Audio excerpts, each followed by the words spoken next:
Le silence régnait dans la voiture de première classe du TER 402, troublé uniquement par le ronronnement régulier du train glissant sur les rails et le bruit goutte à goutte d'un grand cru de Bordeaux de 20 ans d'âge s'imprégnant dans un costume à 3000 €. Lucas, un homme qui pensait que son compte en banque lui donnait tous les droits, dominait le passager assis, un sourire méprisant aux lèvres. Il ne s'excusa pas. Il ne proposa pas de serviette. Il se contenta de rire et d'affubler l'homme d'une insulte qui glaça l'ensemble du wagon. Lucas pensait venir d'humilier un moins que rien. Il ignorait que l'homme qui essuyait le vin rouge de son pantalon n'était autre que Stéphane, l'avocat d'affaires le plus redouté de Paris. Et il ignorait encore moins qu'avant même que le train n'entre en gare de Nice, un magistrat signerait une ordonnance numérique qui dépouillerait Lucas de tout ce qu'il possédait. Voici l'histoire d'un ver renversé qui se transforma en perpétuité. L'atmosphère à l'intérieur de la gare d'Avignon TGV était saturée par l'odeur du café noir au comptoir et l'anxiété palpable des voyageurs en cette période de vacances. Pour Stéphane, cependant, ce chaos n'était qu'un bruit de fond. À 42 ans, Stéphane se déplaçait avec le calme olympien d'un homme ayant passé sa vie à naviguer dans des environnements à haut risque. Il ajusta les manchettes de son costume anthracite sur mesure, consulta sa montre, une Patek Philippe vintage qui ne criait pas la richesse mais la murmurait, et s'approcha du quai pour le TER 402 à destination de Nice. Stéphane n'était pas censé prendre ce train. Il avait prévu un vol privé pour rencontrer un client à Bordeaux, mais une avarie mécanique avait cloué le géosol. Contraint de se rabattre sur le ferroviaire à la dernière minute, il avait sécurisé le siège 2A en première classe. Tout ce qu'il voulait, c'était quelques heures de silence pour examiner les documents de fusion pour l'impossible affaire Vance contre Horizontech. Il tendit son billet électronique à l'agent d'escale, une femme harcelée nommée Linda, qui semblait avoir subi des hurlements pendant 6 heures d'affilée. « Maître Stéphane » dit-elle, ses épaules se détendant légèrement en voyant son attitude calme. « Bienvenue à bord. Vous êtes en 2A. L'embarquement prioritaire commence tout juste. »« Merci, Linda » répondit Stéphane en offrant un sourire sincère et fatigué. « Rude journée ? » ?»« Vous n'avez pas idée, » murmura-t-elle. « C'est la pleine lune, je crois. » Stéphane descendit sur le quai, sa serviette en cuir pesant lourdement dans sa main. Il pénétra dans la voiture, accueilli par l'éclairage tamisé et l'odeur de cuir aseptisé qui définissait la première classe. Il trouva le siège 2A, rangea sa serviette dans le compartiment supérieur avec des mouvements précis et s'assit.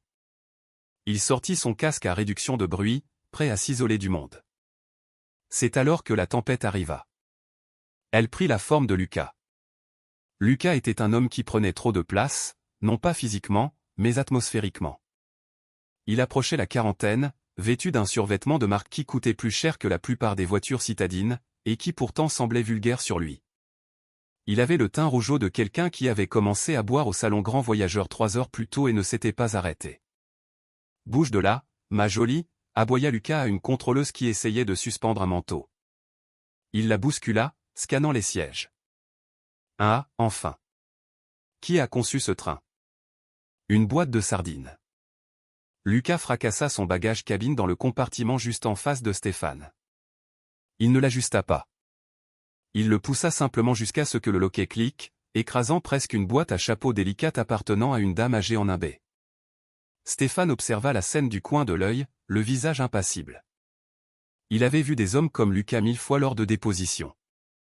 C'étaient des brutes bruyantes et fanfaronnes qui s'effondraient généralement dès qu'ils étaient sous serment. Stéphane mit son casque, espérant l'ignorer, mais Lucas n'avait pas l'intention d'être ignoré. Il s'assit en un A, étendit ses jambes et appuya immédiatement sur le bouton d'appel. « Et la serveuse » cria Lucas en claquant des doigts.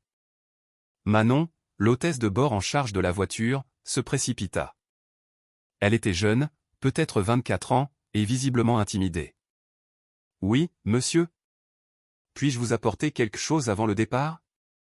Cognac, double. Et ne m'apportez pas la piquette que vous servez en seconde classe. J'ai vu une bouteille de millésimé au bar. Apportez ça. Je suis désolé, monsieur. Nous ne pouvons pas servir d'alcool fort avant le départ du train.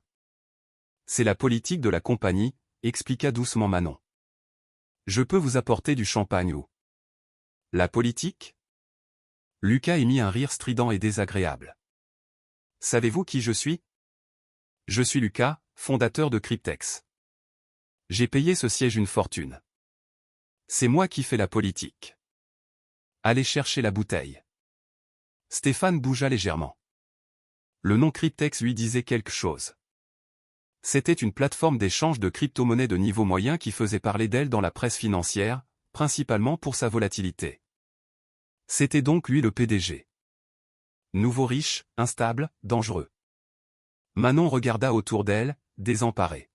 « Donnez-lui juste son verre », murmura un passager au rang 3, voulant simplement que les cris cessent. Manon se mordit la lèvre et hocha la tête. « Je vais voir ce que je peux faire, monsieur Lucas. » Alors qu'elle s'éloignait, Lucas tourna la tête et croisa le regard de Stéphane. Stéphane soutint le regard, son expression illisible. « Qu'est-ce que tu regardes » ricana Lucas. « Rien, » dit Stéphane, sa voix grave et douce comme du velours. « Absolument rien, » se moqua Lucas en se détournant. « Ouais, c'est ce que je pensais. » Baisse les yeux. Le train termina son embarquement. Les portes furent verrouillées. Alors que le TER 402 s'ébranlait doucement, Stéphane ouvrit son ordinateur portable. Il avait besoin de travailler. Il ne savait pas que l'homme assis de l'autre côté de l'allée était sur le point de détruire sa tranquillité et, par conséquent, sa propre vie. Le signal lumineux, « Attachez vos ceintures », venait à peine de s'éteindre que Lucas appuyait de nouveau sur le bouton d'appel. Il avait déjà consommé 2 coupes de champagne avant le départ, et son volume sonore augmentait à chaque gorgée. Manon apparut avec la bouteille de cognac millésimée. Elle versa une dose généreuse dans un verre en cristal. « Laissez la bouteille », ordonna Lucas. « Je ne peux pas faire ça, monsieur, » dit Manon, la voix tremblante. « Je dois faire le service. » C'est ça, peu importe. Continuez juste à servir. Pendant l'heure suivante, le wagon fut soumis au « Lucas Show ». Il passait des appels bruyants via le Wi-Fi du train, se vantant d'une vente massive d'actifs qu'il prévoyait avant l'ouverture des marchés lundi. Il se plaignait de la nourriture. Il se plaignait de l'espace pour les jambes. Stéphane était plongé dans un dossier complexe de responsabilité civile, ses doigts volant sur le clavier. Il était concentré, dans sa bulle, bloquant le bruit. Puis, le train subit une secousse, un changement d'aiguillage un peu brusque. Ce n'était pas grave, juste un mouvement soudain qui fit trembler la voiture. Manon, qui passait avec un plateau d'eau, trébucha légèrement. Lucas, qui tenait son 4e double cognac, ne se retint pas. Au lieu de cela, il gesticula. Le verre de liquide ambré vola de sa main. Il ne toucha pas le sol. Il ne toucha pas la paroi. Il toucha Stéphane. L'alcool sucré et collant éclaboussa directement le torse de Stéphane, imbibant le revers de son costume anthracite, sa cravate en soie et sa chemise blanche. L'odeur d'alcool fut instantanée et accablante. Le liquide froid choqua Stéphane, mais sa discipline tint bon. Il ne sursauta pas. Il ne cria pas. Il ferma simplement les yeux une seconde, expira lentement et regarda les dégâts. Le wagon devint silencieux. Manon halta, portant ses mains à sa bouche. « Oh mon Dieu, monsieur, je suis tellement désolé. Laissez-moi aller chercher des serviettes. » Stéphane leva calmement une main. « Ce n'était pas vous, Manon. C'est bon. » Il tourna lentement la tête vers Lucas.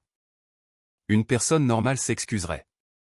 Une personne décente serait mortifiée. » Lucas commença à rire. « Oups. » ricana Lucas, essuyant une goutte de cognac sur sa propre main. « On dirait que tu avais besoin d'un verre de toute façon, mon pote.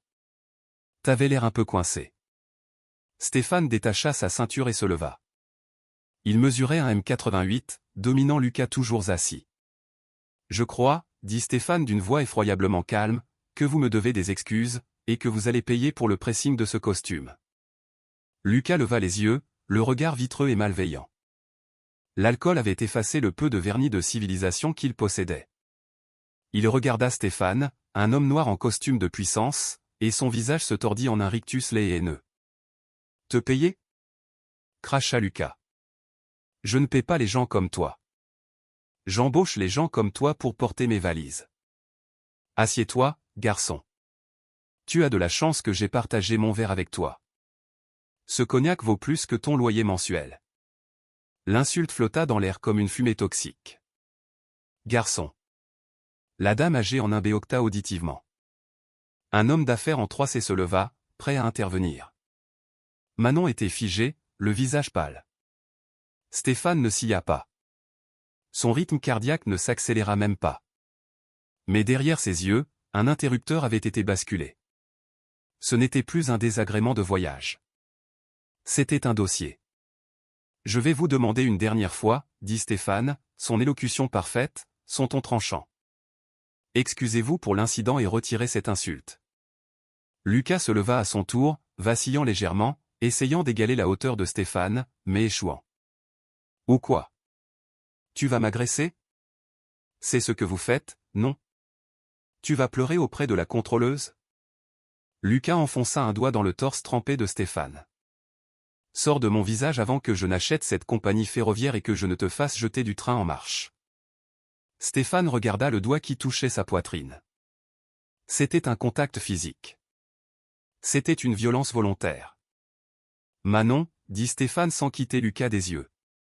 Oui. Oui, monsieur, bégaya Manon.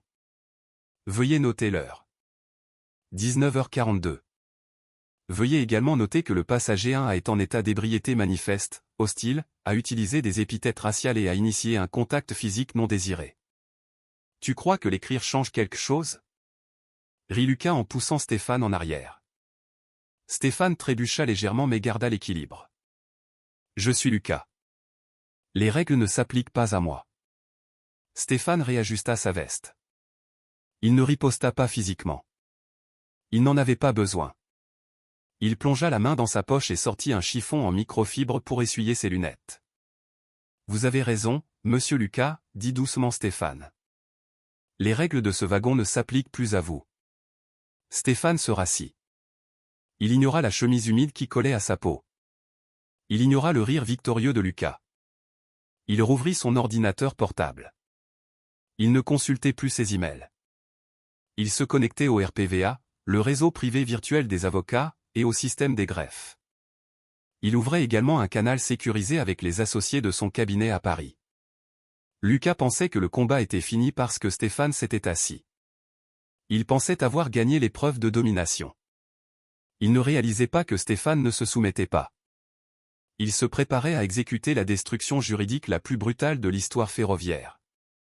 Manon, dit calmement Stéphane alors qu'elle se précipitait avec des serviettes. Le Wi-Fi du train est-il pleinement opérationnel? Oui, maître Stéphane, mais est-ce que ça va? Nous pouvons vous changer de place. Le chef de bord. Je reste ici, dit Stéphane, les yeux rivés sur son écran. J'ai besoin d'être proche du défendeur. Du défendeur? Oui. Stéphane tapa une ligne de commande. Apportez-moi un café noir, et Manon. Demandez au chef de bord de garder la ligne ouverte avec le centre de contrôle. Il va recevoir un mandat judiciaire dans environ 45 minutes. Pendant que Lucas était occupé à harceler l'hôtesse pour un autre double cognac, Stéphane disséquait sa vie avec la précision froide d'un chirurgien. Les lumières de la cabine s'étaient tamisées pour le trajet nocturne vers la Côte d'Azur, projetant de longues ombres bleues sur les sièges de première classe. La plupart des passagers inclinaient leurs sièges, essayant de sauver quelques heures de sommeil. Mais au siège 2A, la douce lueur d'un écran d'ordinateur illuminait le visage concentré de Stéphane. Le cognac sur sa chemise avait séché en une tache collante et rigide qui irritait sa peau, un rappel tactile constant du manque de respect qu'il avait enduré. Il utilisa cette irritation. Il la canalisa en carburant. Stéphane n'était pas juste un avocat. Il était associé principal chez Thorne et Associés, un cabinet spécialisé dans le recouvrement d'actifs corporatifs et les litiges à haut risque. Il avait une réputation à Paris, le silencieux. Il ne se disputait pas avec les gens. Il les effaçait légalement. Il se connecta au serveur crypté du cabinet via le Wi-Fi satellite du train. C'était lent, mais suffisant. Il ouvrit une fenêtre de chat sécurisée vers Sandrine, associée principale, bureau de Paris. Il était 20h15. Sandrine, j'ai besoin d'une vérification d'antécédents urgentes et d'un traçage d'actifs sur un certain Lucas, PDG de Cryptex. Il me le faut pour hier. Réveille l'équipe. 3 minutes plus tard, la réponse de Sandrine arriva, Lucas, le type de la crypto. C'est vendredi soir, Stéphane. tu es censé être en vacances. Qu'est-ce qu'il a fait? Il est dans mon train. Il m'a agressé. Il a utilisé des insultes raciales et, vu son comportement, il est en train de vriller. J'ai l'intuition qu'il ne va pas à Nice pour le tourisme. Vérifie les dépôts auprès de l'AMF et recoupe avec les manifestes de vol pour les correspondances au départ de Nice. Je pense qu'il s'enfuit. Stéphane minimisa le chat et ouvrit une nouvelle fenêtre. Il se connecta à une base de données propriétaire utilisée par les experts comptables judiciaires. Il tapa « Cryptex Holdings SAS ». Pendant ce temps, Lucas avait trouvé une nouvelle victime. Il se penchait par-dessus l'allée, balbutiant vers le jeune homme d'affaires en 3C. Tu sais quel est le problème avec l'économie? Les gens comme lui. Lucas pointa un pouce paresseux vers Stéphane. La discrimination positive qui prend la place des vrais innovateurs. L'homme d'affaires en 3C semblait mal à l'aise, détournant son corps. S'il vous plaît, j'essaie de dormir. Tu dormiras quand tu seras mort. Rit Lucas en frappant sa main sur la coudoir. Stéphane ne leva pas les yeux. Ses yeux scannaient des lignes de code et des transferts financiers. Il le vit. C'était subtil, enfoui sous des sociétés écrans et des frais de consultation, mais c'était là. Au cours des dernières 48 heures, Cryptex avait déplacé 40 millions d'euros de ses comptes opérationnels français vers une holding aux Seychelles. La signature d'autorisation, Lucas. Mais ce n'était pas la preuve flagrante. La preuve flagrante était un mémo horodaté que Stéphane trouva dans un dépôt de documents divulgués sur le dark web, que son cabinet surveillait pour les risques clients. Objet, enquête AMF. Assignation imminente. Date, hier. Lucas savait. Il savait que les fédéraux viendraient pour lui lundi matin. Il n'allait pas à Nice pour affaires. Il fuyait la juridiction avant que l'inculpation ne tombe. Il avait 40 millions d'euros d'argent volé aux investisseurs, et il l'emmenait dans un pays sans traité d'extradition. Les doigts de Stéphane volaient sur le clavier. Il ne poursuivait plus seulement pour un verre renversé. Il était sur le point d'arrêter un fugitif. De Sandrine, bordel, Stéphane. Tu avais raison. Nous avons signalé un billet aller simple réservé sous son numéro de passeport de Nice à Dubaï, départ 2 heures après votre arrivée.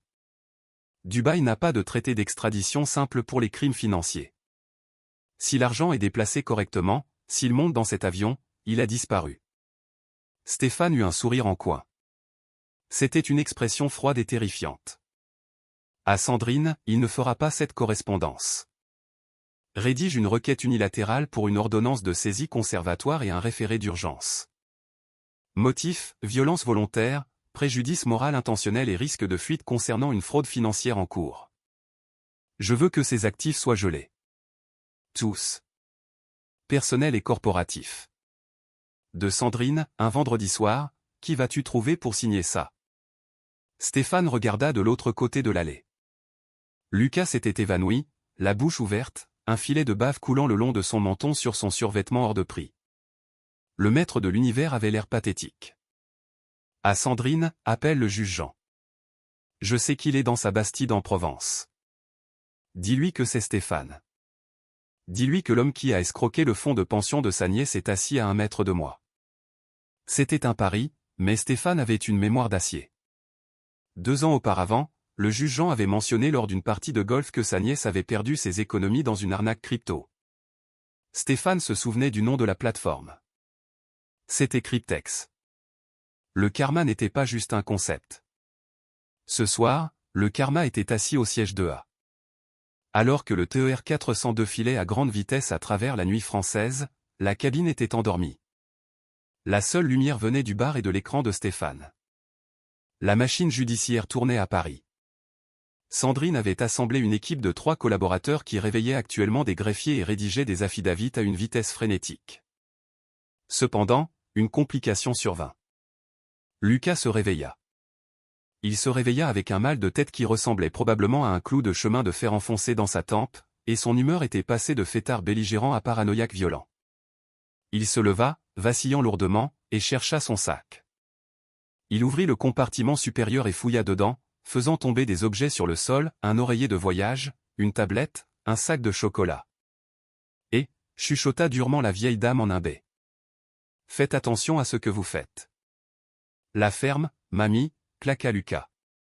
Il trouva ce qu'il cherchait, un deuxième téléphone, un téléphone jetable. Il se rassit et l'alluma. Stéphane l'observa à travers le reflet de son propre écran. Lucas envoyait des SMS frénétiquement. Ses mains tremblaient. Allez, allez, du réseau, marmonna Lucas. Stéphane tapa quelques touches. Il ouvrit une fenêtre qui affichait le trafic réseau du train. Comme Lucas était connecté au Wi-Fi du train pour utiliser l'application de messagerie, son appareil était visible sur le réseau local. Stéphane ne pouvait pas lire les messages, ce serait une écoute illégale, et Stéphane ne violait pas la loi, il la faisait respecter mais il pouvait voir les métadonnées. Lucas communiquait avec un numéro ayant un indicatif suisse. Il déplace l'argent à nouveau, réalisa Stéphane. Il essaie de le blanchir avant d'atterrir. Stéphane devait le retarder. Il devait garder Lucas distrait pour qu'il ne termine pas le processus d'authentification bancaire. Stéphane retira son casque. Il ferma son ordinateur à moitié. « Monsieur Lucas » dit Stéphane. Sa voix était assez forte pour couvrir le bruit du train. Lucas sursauta, laissant presque tomber le téléphone. Il tourna brusquement la tête, les yeux écarquillés et injectés de sang. « Quoi ? Qu'est-ce que tu veux ? Je croyais t'avoir dit de rester à ta place. »« Je me demandais juste, » dit Stéphane en croisant les jambes et en paraissant parfaitement détendu malgré les taches de vin. « Préférez-vous la prison de la santé ou pensez-vous qu'ils vous enverront à Fresnes ? Vu le risque de fuite, je parierais sur un régime sécuritaire strict. » Lucas blêmit. La couleur quitta son visage si vite que cela ressemblait à un tour de magie. « De quoi tu parles ? » Des 40 millions d'euros, dit Stéphane avec désinvolture, comme s'il discutait de la météo. Le transfert vers les Seychelles, la correspondance pour Dubaï, l'assignation de l'AMF. Lucas se leva précipitamment, s'avançant dans l'allée. Il dominait Stéphane, les poings serrés. « Qui es-tu ? Tu es flic ? Tu es de la PJ ? » « Je suis pire, » dit Stéphane, les yeux durs comme du silex. « Je suis l'homme sur qui vous avez renversé un verre. Je suis l'homme que vous avez traité de garçon. Et je suis l'avocat qui représente l'action de groupe qui vient d'être déposée contre vous au tribunal de Paris. Dossier numéro 1-25 CIA 0492. C'était un bluff. Le numéro de dossier avait été généré par Sandrine il y a 5 minutes comme espace réservé, mais Lucas ne le savait pas. Tu ne peux pas, bégaya Lucas. Il regarda son téléphone, puis Stéphane. Tu me pirates. C'est illégal. Je ne vous pirate pas, Lucas. Vous êtes bruyant et vous êtes négligent. Vous avez hurlé vos plans d'affaires à tout le wagon. Stéphane se pencha en avant. Le juge Jean examine l'ordonnance de saisie en ce moment même. Le temps que nous arrivions à Nice, vos comptes seront gelés. Vos cartes ne fonctionneront plus. Votre passeport sera signalé. La respiration de Lucas devint erratique. Il ressemblait à un animal piégé. Il se jeta en avant.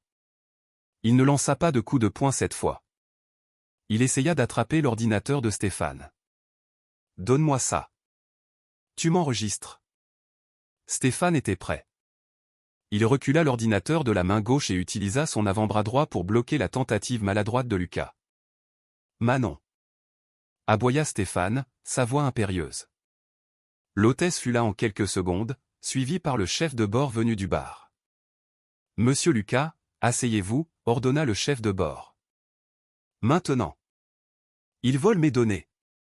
C'est un espion. » hurla Lucas, postillonnant. « Il travaille pour le gouvernement.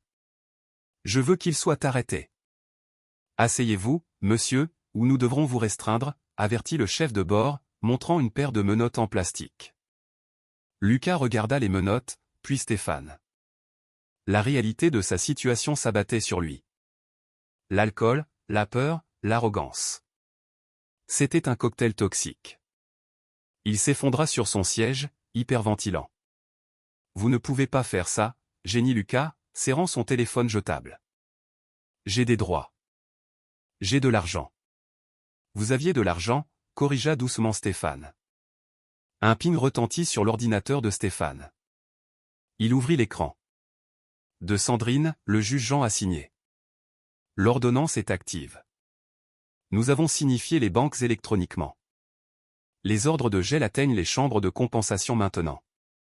Nous avons aussi contacté la police aux frontières à Nice. Ils se coordonnent avec le parquet. Ils veulent savoir s'il est violent.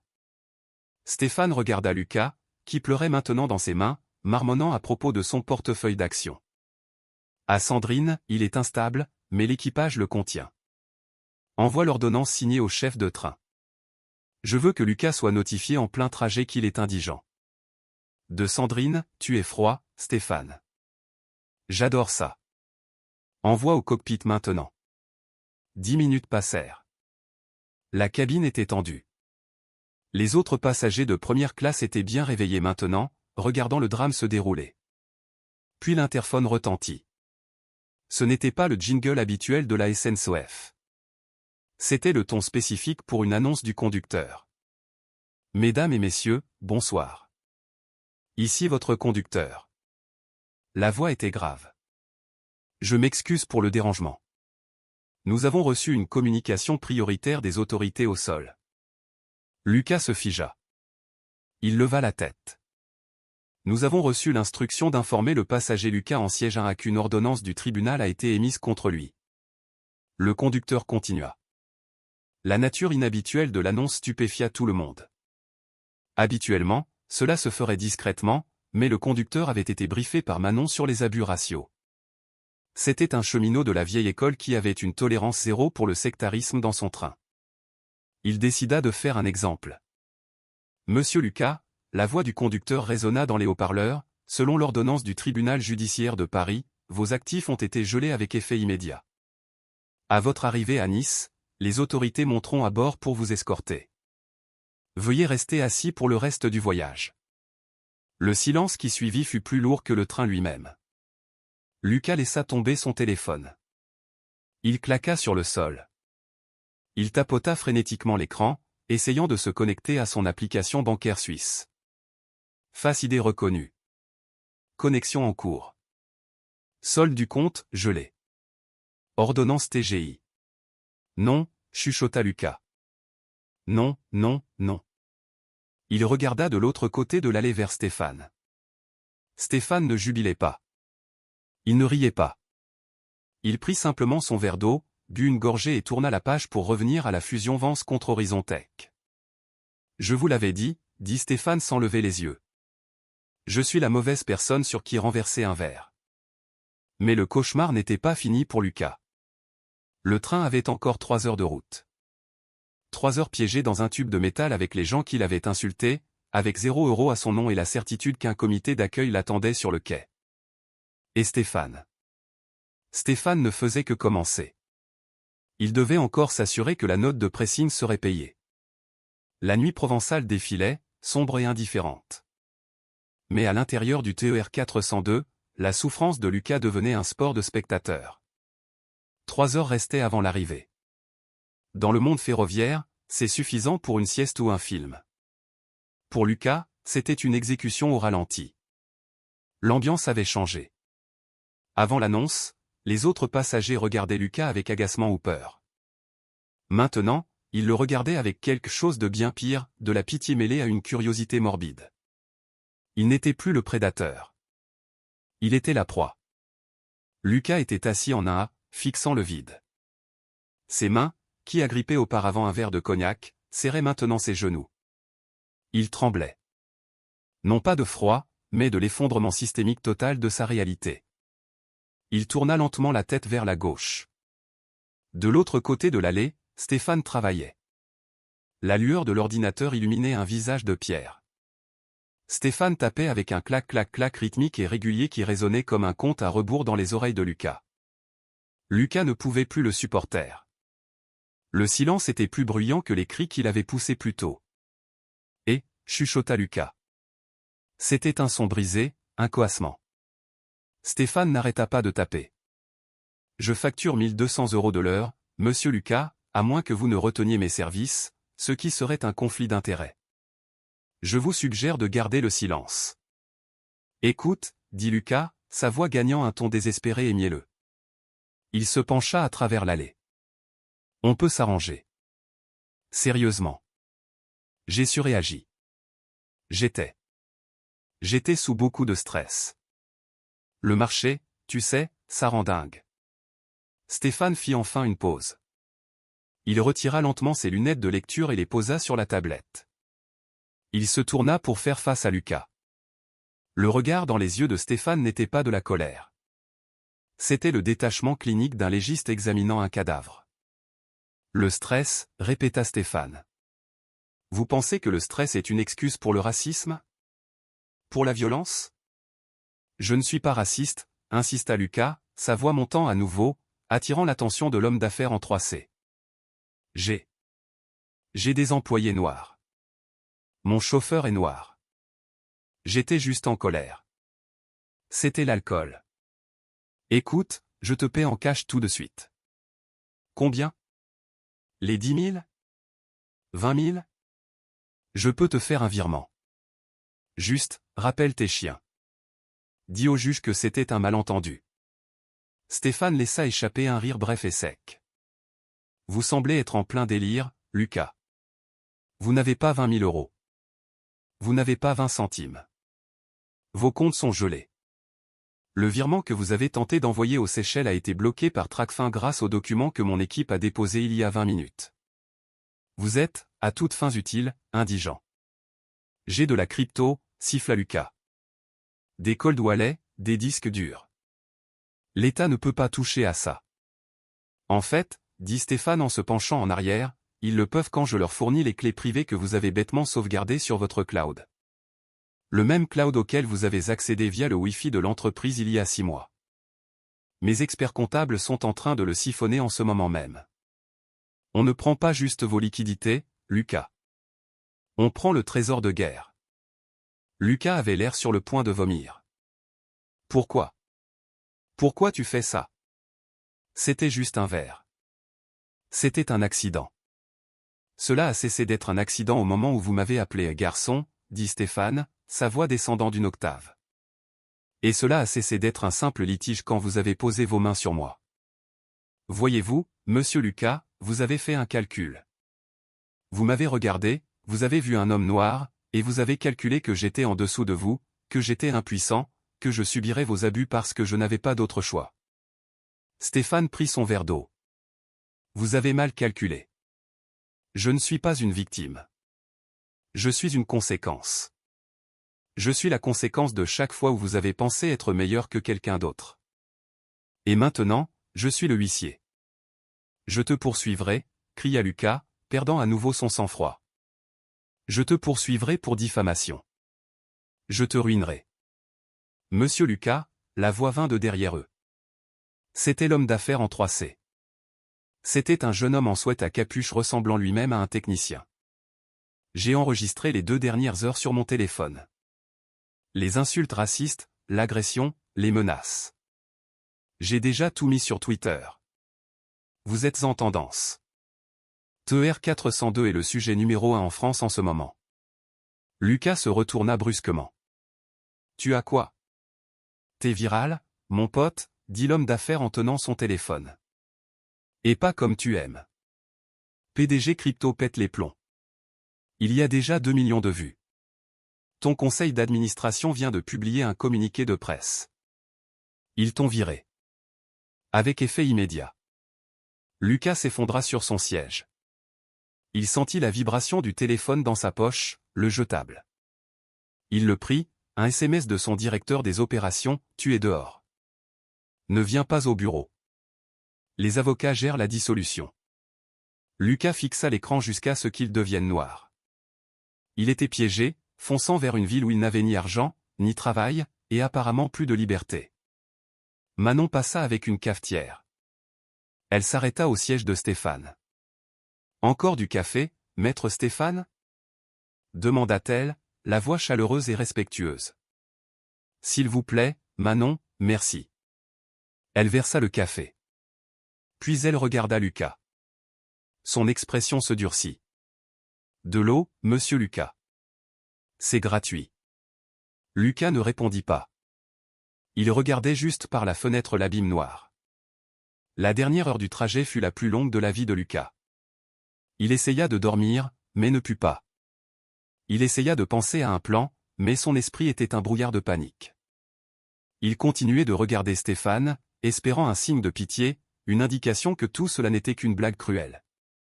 Mais Stéphane travaillait juste. Il rédigeait une déclaration d'impact sur la victime. Il examinait les protocoles de détention provisoire. Il était minutieux. Alors que le train commençait son approche finale vers Nice, les lumières de la cabine s'éclaircirent. La voix du conducteur retentit. Personnel de bord, préparez-vous pour l'arrivée. Stéphane ferma son ordinateur. Il le rangea dans sa serviette. Il ajusta sa cravate, celle qui était encore tachée de vin. Il se leva pour mettre sa veste. Lucas le regarda. « Qu'est-ce qui se passe maintenant ?» demanda Lucas, sa voix petite comme celle d'un enfant. « Maintenant ?» Stéphane vérifia sa montre. « Maintenant, nous arrivons. La police nationale va monter à bord. Ils vont vous arrêter pour violence volontaire et mise en danger d'autrui dans un transport public. Ils vous garderont jusqu'à ce que la brigade financière traite le mandat pour la fraude aux valeurs mobilières. Mais j'ai un avocat qui m'attend, dit Lucas, s'accrochant à un lambeau d'espoir. Pierre Delacroix. C'est le meilleur de la Côte d'Azur. Il me sortira de là. Stéphane marqua une pause. Un sourire étrange et illisible toucha ses lèvres. Pierre Delacroix. Demanda Stéphane. Ouais, tu le connais. Je le connais, dit Stéphane. Je le connais très bien. C'est un requin, dit Lucas, gagnant un tout petit peu de confiance. Il ne fait qu'une bouchée des types comme toi au petit déjeuner. Il est sous mandat. Il aura une demande de remise en liberté prête avant que je ne descende du train. Vraiment ? Stéphane boutonna sa veste. Eh bien, cela sera une conversation intéressante. T'as peur ? Ricana Lucas, essayant de retrouver son ancien moi. Tu entends le nom de Pierre et t'as peur. Bien. Stéphane ne répondit pas. Il se rassit simplement. Il regarda par la fenêtre alors que les lumières de Nice s'étendaient au-delà, une grille d'ambre et d'or. Lucas ne savait pas que la facture de pressing mentionnée par Stéphane n'était pas pour le costume. C'était pour nettoyer le désordre que Lucas avait fait du monde. Et le cycle était sur le point de se terminer. Le TER entra en gare de Niceville avec un grincement de frein. Pour la plupart des passagers, c'était le moment de soulagement. Le voyage était fini. Pour Lucas, c'était le son de la porte de cellule qui claquait. Le train s'immobilisa au quai A. Le signal sonore retentit. Habituellement, c'est le moment où tout le monde se lève, attrape ses sacs et se bat pour sortir. Mais aujourd'hui, personne ne bougea. La voix du conducteur revint. Mesdames et messieurs, veuillez rester assis. Les autorités montent à bord pour récupérer un passager. Merci de votre patience. La porte de la voiture s'ouvrit. L'air frais de la Méditerranée s'engouffra. 2 officiers en uniforme de la police nationale montèrent dans le train. Ils étaient suivis par 2 hommes en costume sombre, des inspecteurs de la brigade financière. Manon pointa le siège 1A. Les officiers marchèrent le long de la courte allée. Lucas ? demanda l'officier principal. C'est moi, dit Lucas en se levant.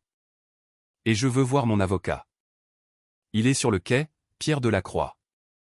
J'exige de le voir. Vous êtes en état d'arrestation, monsieur, dit l'officier, ignorant la demande.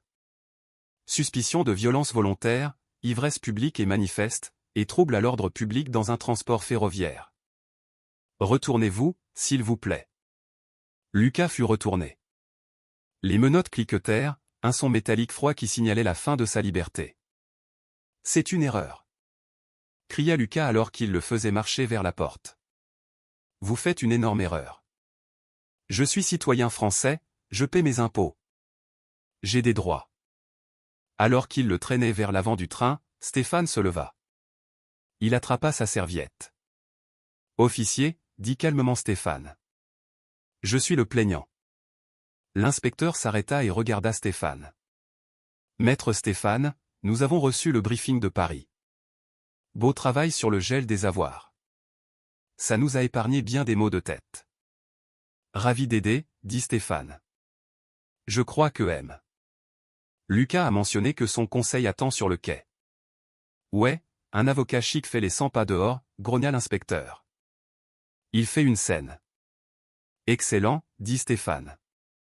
Allons lui dire bonjour. Stéphane suivit l'escorte policière hors du train. Sur le quai, entouré de curieux et de la sécurité de la gare, se trouvait Pierre. Pierre était l'image de l'aristocratie juridique française. 60 ans, cheveux argentés, portant un costume à rayures. Il semblait impatient. Quand il vit Lucas menotter, le visage de Pierre s'assombrit. Il s'avança. « Officier, arrêtez-vous là. » commanda Pierre, sa voix retentissante. « Je représente M. Lucas. Sur quel motif retenez-vous mon client ?» Lucas leva les yeux, le soulagement inondant son visage. « Pierre, Dieu merci. Dis-leur. Dis-leur qui je suis. Enlève-moi ces trucs. » Pierre ignora Lucas et se concentra sur la police. « C'est une détention illégale. J'aurai vos matricules. J'ai un juge en ligne en ce moment même. » Pierre. Une voix grave coupa la tirade. Pierre Delacroix se figea. Il s'arrêta au milieu de sa phrase. Il regarda au-delà de la police, au-delà de son client, vers l'homme se tenant calmement à l'arrière. Stéphane entra dans la lumière. « Stéphane » chuchota Pierre. Son attitude arrogante disparut instantanément, remplacée par un regard de choc authentique puis de reconnaissance. « Bonjour, Pierre » dit Stéphane en tendant une main. « Ça fait un bail depuis le colloque de la Sorbonne, je crois. » Pierre regarda Stéphane, puis Lucas menotté, puis de nouveau Stéphane. Les engrenages tournaient dans son esprit juridique brillant. « Toi, Pierre pointa Stéphane. Tu es le plaignant. » « Je le suis. » Stéphane hocha la tête. « M. Lucas m'a agressé. Il a utilisé des insultes raciales et, comme je suis sûr que tu l'as vu aux informations dans la dernière heure, il est actuellement l'objet d'une instruction fédérale pour fraude massive aux valeurs mobilières. Ses actifs sont gelés, tous, y compris la provision qu'il t'a supposément versée. » Les yeux de Pierre s'écarquillèrent. Il sortit son téléphone et vérifia ses emails. Il vit la notification de la comptabilité de son cabinet. Paiement de provision Cryptex rejeté. Fonds insuffisants. Lucas regarda entre eux, confus. « Pierre, qu'est-ce que tu veux dire, tu le connais ? Sors-moi juste de là. » Pierre rangea lentement son téléphone. Il regarda Lucas avec un mélange de dégoût et d'agacement professionnel. « Monsieur Lucas, dit Pierre, sa voix glaciale, vous avez omis de mentionner que votre altercation était avec Stéphane. Et alors ? C'est juste un avocat. » Juste un avocat ? Pierre ricana. Stéphane est le seul homme à m'avoir jamais battu dans une simulation de procès. Il est à la tête de la division de recouvrement d'actifs qui a littéralement écrit le manuel sur la fraude transfrontalière. Et surtout, c'est un confrère estimé. Pierre tourna le dos à Lucas. « Attends, où tu vas ? » hurla Lucas, se débattant contre les menottes. « Tu travailles pour moi. »« Je travaille pour des clients qui paient, monsieur Lucas, » dit Pierre par-dessus son épaule. « Et je ne représente pas les racistes qui agressent mes collègues. Vous êtes tout seul. »« Non. Non. » Gémit Lucas alors que la police commençait à l'entraîner vers le poste de police de la gare. « Pierre. Stéphane, s'il vous plaît. Je suis désolé. Je suis désolé. » Ces cris résonnèrent dans la gare, attirant les regards de centaines de voyageurs. Stéphane se tenait à côté de Pierre, regardant Lucas disparaître au coin. « Il me doit le pressing » dit tranquillement Stéphane. Pierre gloussa, secouant la tête. « Te connaissant, Stéphane, il va payer avec bien plus que du liquide. Tu l'as sacrément amoché. » Il s'est amoché tout seul, corrigea Stéphane en ramassant sa serviette. « J'ai juste allumé la lumière. » Eh bien, Pierre tapa sur l'épaule de Stéphane. « Puisque mon agenda vient de se libérer. » Dîner ? Il y a une brasserie avec une excellente bouillabaisse. C'est pour moi. Je suppose que tu as une histoire à raconter. J'en ai une. Stéphane sourit, le premier vrai sourire qu'il montrait depuis 7 heures. Mais d'abord, je dois changer de chemise. 6 mois plus tard, le vent d'hiver s'engouffrait sur le parvis du tribunal de Paris, glaçant les os de quiconque avait la malchance d'attendre dehors. À l'intérieur de la 14e chambre correctionnelle, l'atmosphère était encore plus froide. C'était le jour du verdict pour Lucas. L'affaire était devenue une sensation médiatique surnommée « le délinquant de première classe » par les tabloïds. La galerie était bondée d'investisseurs floués, d'étudiants en droit curieux et de journalistes affamés du dernier chapitre de l'homme qui pensait posséder le ciel. Stéphane était assis au premier rang, directement derrière le banc du procureur. Il était assis avec l'immobilité d'une statue. Il ne portait pas le costume gris taché de cette nuit-là. Il portait un costume 3 pièces bleu marine, sa chemise impeccable et blanche, sa cravate d'un bordeaux autoritaire. À côté de lui était assise Manon, l'ancienne hôtesse. Elle aussi semblait différente. Plus forte, plus confiante, tenant un bloc-notes en cuir au lieu d'un plateau de service. « Levez-vous » aboya l'huissier. Le juge Jean entra dans la salle, sa robe noire flottant autour de lui. Il prit place à la barre, le visage sombre. C'était un homme qui méprisait le théâtre, et Lucas avait transformé son tribunal en cirque pendant des mois. « Faites entrer le prévenu » ordonna le juge Jean. La porte latérale s'ouvrit. Le silence dans la salle était lourd, suffocant. L'homme qui entra en traînant des pieds était méconnaissable. Le Lucas du TER 402, l'homme aux survêtements criards, l'homme qui buvait du cognac millésimé comme de l'eau, l'homme qui méprisait le monde était mort. À sa place se tenait un fantôme. Lucas était décharné, sa peau pâle après 6 mois de détention provisoire. Il ne fanfaronnait pas. Il ne regardait pas le public. Il gardait les yeux rivés au sol, terrifié de croiser le regard des gens qu'il avait volés. Il s'assit à la table de la défense à côté de son avocat commis d'office, un homme las nommé Maître Gorski, qui semblait avoir déjà perdu le combat avant que la cloche ne sonne. « Monsieur Lucas » commença le juge Jean en regardant par-dessus ses lunettes. « Vous comparaissez devant ce tribunal reconnu coupable de 14 chefs d'accusation d'escroquerie en bande organisée, fraude fiscale massive, blanchiment d'argent et violence volontaire dans un transport public. Avez-vous quelque chose à dire avant que je ne prononce la sentence » Lucas se leva. Ses jambes tremblaient si violemment que l'on pouvait presque l'entendre. « Votre honneur » la voix de Lucas se brisa. C'était un murmure sec et rauque. « Je veux juste dire que je n'étais pas moi-même ce jour-là. Le stress, l'alcool, ce n'était pas moi. Je suis un entrepreneur. Un innovateur. J'ai fait une erreur. J'ai tout perdu.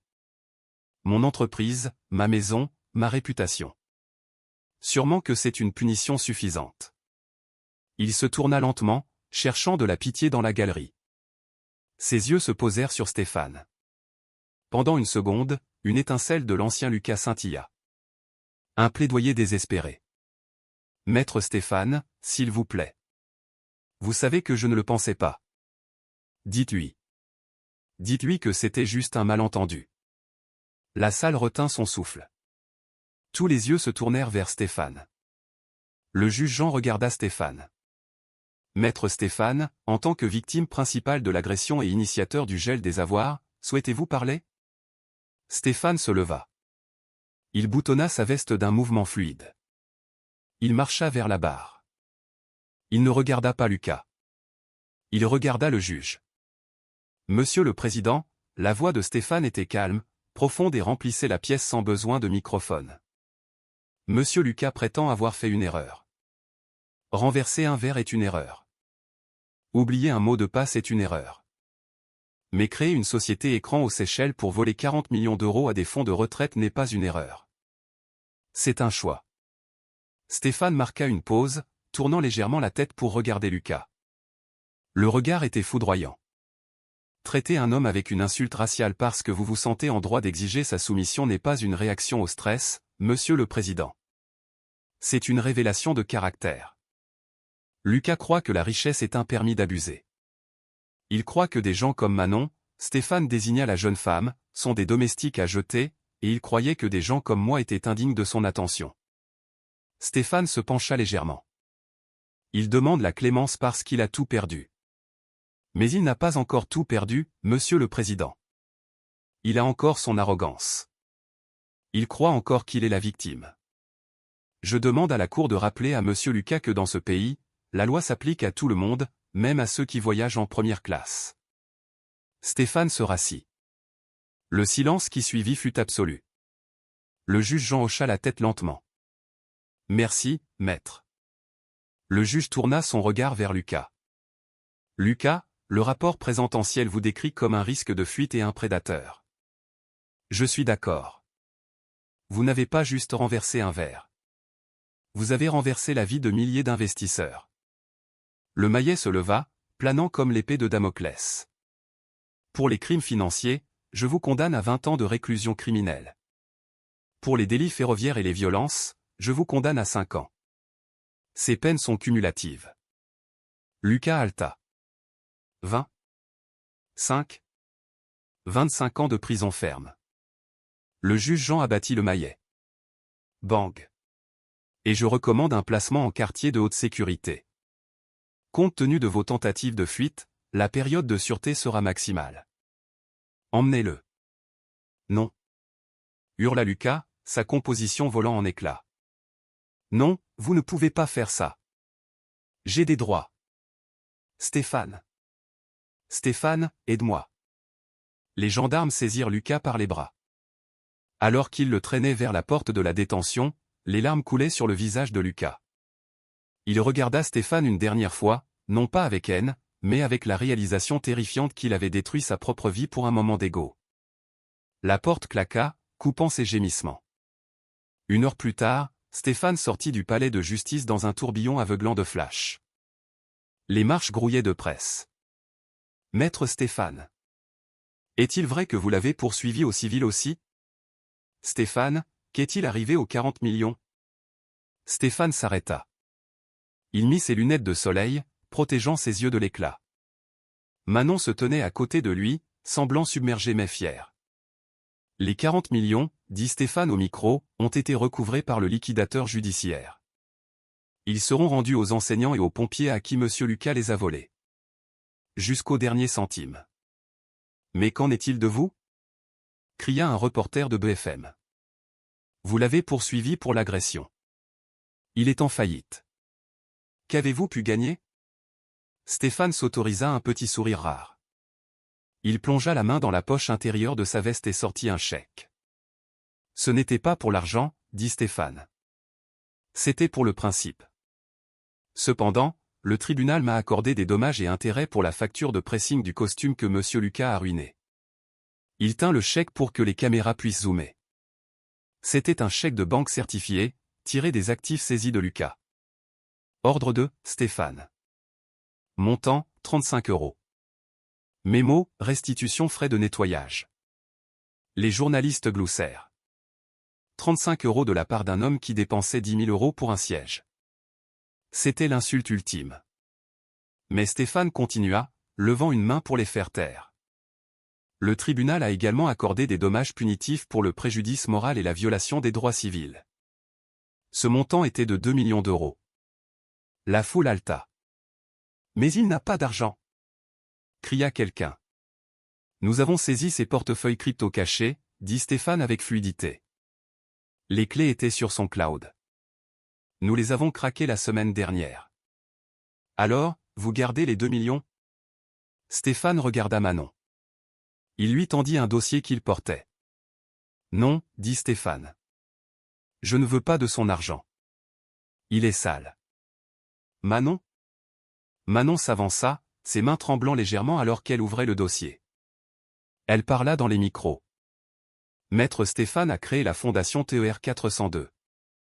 La totalité des 2 millions est donnée aujourd'hui pour financer des bourses complètes d'écoles de droit pour des étudiants défavorisés qui veulent combattre la corruption d'entreprise. Elle leva les yeux vers Stéphane, les larmes aux yeux. Et je suis la première bénéficiaire. Je commence le droit à la Sorbonne à la rentrée. Les journalistes éclatèrent en applaudissements. C'était la fin parfaite. Stéphane posa une main sur l'épaule de Manon. Monsieur Lucas a essayé d'utiliser son pouvoir pour nous rabaisser. Au lieu de cela, son argent paiera maintenant pour la prochaine génération d'avocats qui feront tomber des hommes exactement comme lui. Stéphane se détourna des caméras. Plus de questions. Il descendit les marches vers sa voiture qui l'attendait. Alors que le chauffeur ouvrait la porte, Stéphane fit une pause et regarda le ciel. Un avion s'élevait au-dessus de la ville, un point argenté contre le bleu. Le Karma avait atterri, et l'atterrissage était parfait. Épilogue. Waouh. 25 ans. C'est ce qu'on appelle un événement qui change une vie. C'est fou de penser que si Lucas avait juste dit « Je suis désolé » et offert une serviette, il serait peut-être encore PDG aujourd'hui. Au lieu de cela, il a laissé son ego piloter le train, et il a déraillé. J'adore le fait que Stéphane n'ait pas gardé un centime de cet argent. Ce chèque de 35 € pour le pressing. C'est le mouvement de pouvoir le plus mesquin et le plus magnifique que j'ai jamais vu. Cela prouve que pour des gens comme Stéphane, ce n'est jamais une question d'argent. C'est une question de respect.